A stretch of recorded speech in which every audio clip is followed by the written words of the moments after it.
Baik, terima kasih Suhaimi. Assalamualaikum dan salam satu Malaysia. Jabatan Kastam Diraja Malaysia JKDM sedang menunggu siasatan penuh berhubung isu pelepusan kepak ayam di Teluk Engkalat Bukit Aub Sibu baru-baru ini sehingga mengakibatkan penduduk setempat menggali semula kepak ayam berkenaan. Ketua Pengarah Kastam Datuk Indra Subramaniam Tolasi berkata, satu pasukan penyiasat yang telah dilantik diberi masa selewat-lewatnya 2 minggu untuk menyelesaikan siasatan tersebut. Jelasnya hasil siasatan penuh kemudiannya akan dikemukakan kepada pengurusan tertinggi jabatan itu. Sambil menegaskan jabatan itu memandang serius insiden itu, beliau berkata pihaknya akan melihat isu tersebut dari pelbagai sudut. Daripada preliminary report yang saya terima, barangkali memang ada sedikit pelanggaran SOP. Ya, so saya kena lihat ya. Dari berbagai sudut, penglibatan pegawai dan juga penglibatan kontraktor yang dilantik. Ya, so sekarang saya tak nak menuding jari lagi. Kita menunggu sehingga siasatan selesai. Ya. Datuk Indra Subramaniam berkata tindakan tegas akan diambil sekiranya hasil siasatan penuh mendapati sememangnya berlaku elemen-elemen yang menunjukkan para pegawai dan kontraktor terlibat tidak mematuhi prosedur operasi standard SOP yang telah ditetapkan ketika melakukan kerja-kerja pelupusan. Beliau bercakap kepada pemberita pada pelancaran operasi Customs Blue Ocean Strategy atau CBOS 3.0 peringkat JKDM Sarawak di Kuching. Pada 30 Mac lalu, JKDM telah melupuskan 3 daripada 8 kontainer kepak ayam dari Belanda yang dirampas di Lembaga Pelabuhan Rajang ditanam di kawasan tersebut kerana tidak mempunyai permit import. Berikutan itu, penduduk setempat berpusu-pusu datang dan menggali keluar kepak ayam tersebut yang kemudiannya tular di media sosial. Susulan tindakan oleh penduduk setempat itu, JKDM kemudiannya menggali semula kepak ayam itu dan menanamnya semula di tapak pelupusan Kemuyang pada Khamis lepas.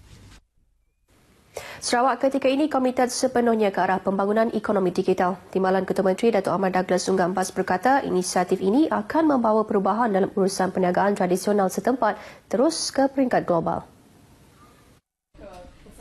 Ujar Datuk Ahmad Douglas Ugah, inisiatif ini juga sekaligus akan mewujudkan lebih banyak peluang pekerjaan kepada golongan muda di pusat bandar dan kawasan luar bandar, terutamanya dalam bidang keusahawanan.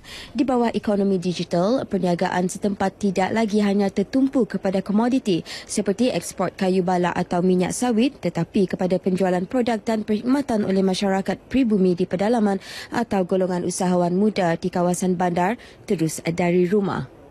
Beliau menyatakan demikian ketika menerima kunjungan hormat delegasi dari Scholars and United States Congressional Staffers di bawah Malaysia United States Ties Visit Program MAST VP di Wisma Bapa Malaysia Putrajaya Kuching. Delegasi yang diketuai oleh Professional Staff Member Dan McDonald turut diberi pendedahan tentang pembangunan negeri Sarawak dalam pertemuan hampir 1 jam itu. Delegasi seramai 8 orang itu dalam lawatan rasmi 3 hari ke Sarawak bermula Selasa dan seterusnya akan ke Bintulu esok bagi sesi taklimat daripada Lembaga Pembangunan Bintulu selain Agensi Penguatkuasaan Maritim Malaysia dan Murphy Oil Company Limited. Lebih 10,000 peluang pekerjaan dan latihan akan ditawarkan pada program Temuduga Skim Latihan 1 Malaysia SL1M peringkat Sarawak pada 19 dan 20 April ini. Program yang melibatkan 59 syarikat besar seperti Hazanah Nasional Berhad, Petronas dan CIMB akan diadakan di Daerah Putra Universiti Malaysia Sarawak Unimas di Kota Semarahan.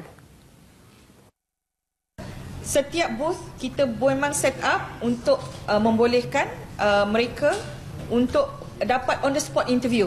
So this is not a career fair where you go around and letak resume dalam kotak and then you go. No. Everybody will be given a chance and experience to be interviewed. Ketua Sekretariat SL1M Jahnur Rashikin Datuk Haji Ismail berkata demikian dalam sidang media yang diadakan di Unimas Kota Semarahan. Hadir sama Dekan Pusat Pembangunan Pelajar Unimas Profesor Dr. Siti Raudzah Ghazali. Bicara kerjaya turut diadakan dalam program terbabit selain penampilan motivasi dan hiburan bersama selebriti yang menampilkan artis daripada Semenanjung. Sehubungan dengan itu, beliau menyeru semua graduan dan pencari kerja yang terdiri daripada pelbagai latar belakang dan peringkat kelulusan untuk berebut peluang yang ditawarkan melalui SL1M ke arah meningkatkan kebolehpasaran diri dengan mendapatkan peluang pekerjaan dan latihan yang sesuai. Narashikin turut menyeru lebih banyak syarikat swasta untuk terlibat dalam program tersebut dalam membantu memperbaik taraf ekonomi graduan dan keluarga. So most of the company what they do is that dia ambil graduan ni dan melihat mereka perform selama setahun dan sekiranya bagus mereka akan diserap. Sekarang ni kadang-kadang industri BC yang dia kata masa interview tu cakap semua boleh buat, bila dah recruit ya, they find out that hanya pandai cakap tapi tak boleh buat kerja. So kita jadikan SLIM ni sebagai a pipeline to fill up the talent pool of each company.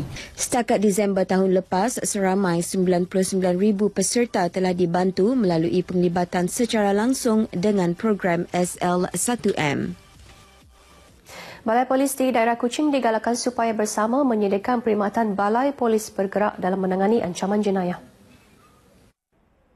Ketua Polis Daerah Kuching ACP Abang Ahmad Abang Julai memberitahu setakat ini di daerah Kuching menyaksikan sebanyak 3 buah balai telah menyediakan perkhidmatan Balai Polis bergerak iaitu Balai Polis Sentral, Balai Polis Santubong dan Balai Polis Kamar.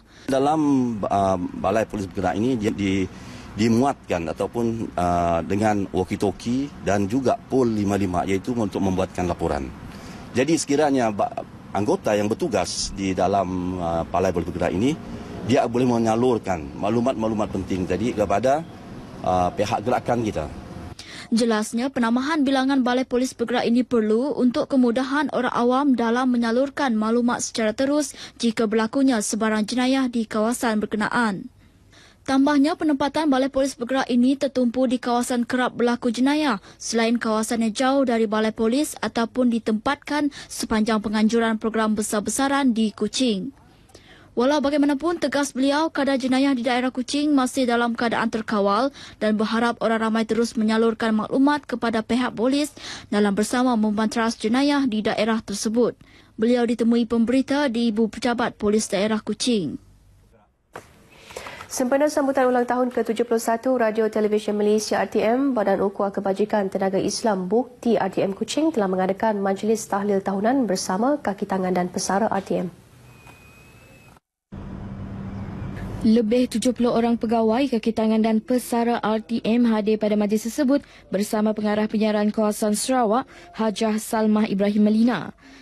Selesai majlis tahlil, Hajah Salmah Ibrahim menyampaikan sumbangan kepada pengurus Pertubuhan Kebajikan dan Pendidikan Nur Murni, Ustaz Usman Alfat untuk pelaksanaan aktiviti tahunan mereka.